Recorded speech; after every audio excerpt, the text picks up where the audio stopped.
kabar? Salam sejahtera untuk kita semua. Tema kali ini untuk vlog kita Paroki Santo Yakobus Marisol adalah happiness, kebahagiaan.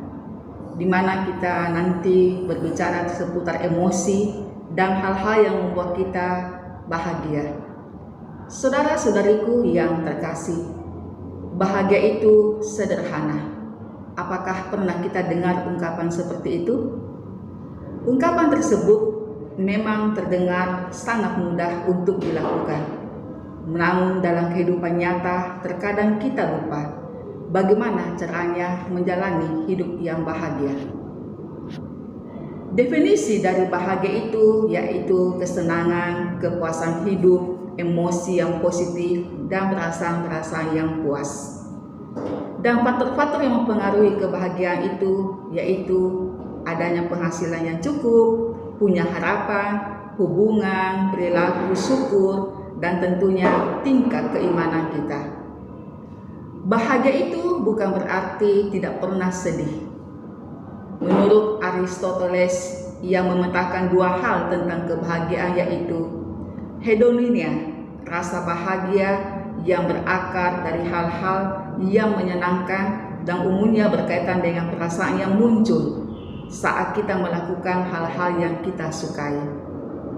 Yang kedua, eudaimonia, berakar dari pencarian tentang makna hidup. Perasaan memiliki tujuan hidup dan nilai. Oleh karena itu, kaitannya sangat erat dengan pemenuhan tanggung jawab, perhatian, kesejahteraan orang lain, dan menjalani hidup sesuai idealisme kita.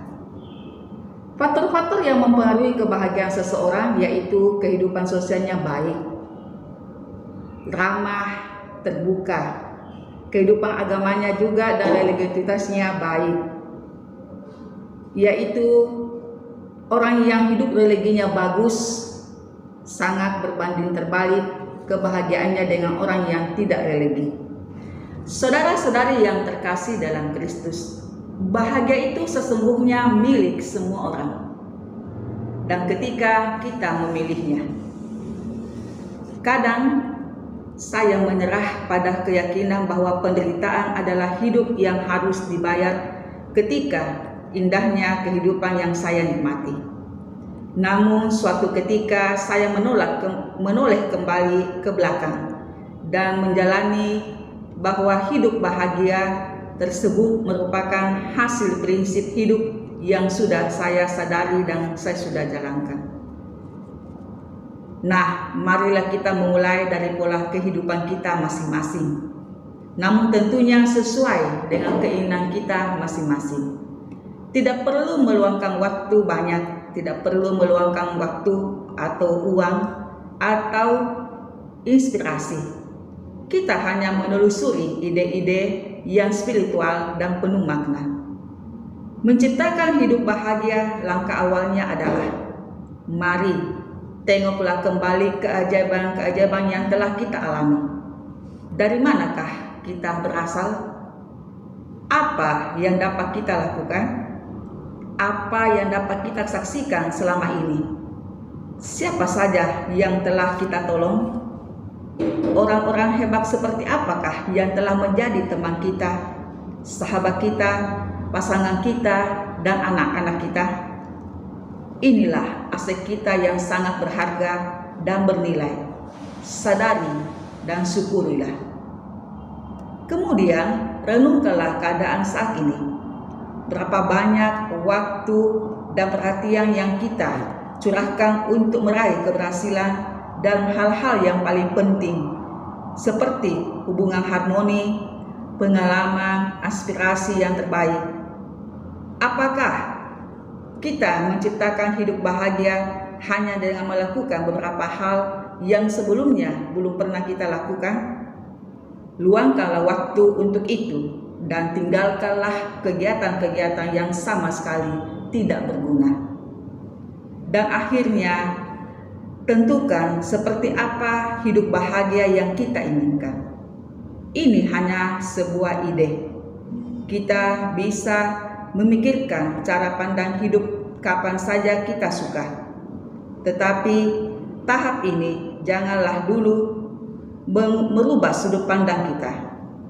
Bila anak kecil lebih mudah belajar menulis dengan pensil yang besar, akan lebih mudah pula bagi kita untuk menciptakan hidup bahagia jika memilih impian yang besar. Saudara-saudari yang terkasih dalam Kristus, Deborah, seorang penulis hebat, menjelaskan lewat paradoksnya dengan menceritakan masa kecilnya sebagai berikut. Saya pernah ingin berjalan di atas pasir tanpa meninggalkan jejak sedikit pun. Tetapi saya juga ingin membangun istana pasir, mengukir nama saya di sana. Dalam hidup bahagia, kedua hal tersebut bisa saja terjadi dan dapat diterima. Sebab untuk menciptakan hidup bahagia yang membahagiakan, pada dasarnya adalah hal-hal yang spiritual. Walaupun terdapat aspek kebahagiaan yang biasa atau manusiawi, seperti merapikan tempat tidur, merawat tanaman kita, tetapi dasar-dasar dari hidup bahagia sebenarnya adalah menumbuhkan keyakinan bahwa kita ada di dunia ini karena suatu alasan dan tujuan. Apa yang kita sebut sebagai hidup bahagia adalah jenis kehidupan yang telah diperuntukkan untuk kita. Dimanapun kita berada, boleh berkeinginan untuk memiliki bulan asalkan kita mau melenyapkan rasa takut untuk terbang. Saudara-saudari yang terkasih dalam Kristus, kita patut untuk mendapatkan kebahagiaan karena bahagia itu milik semua orang. Marilah kita meraihnya. Kenapa tidak? Semoga demikian.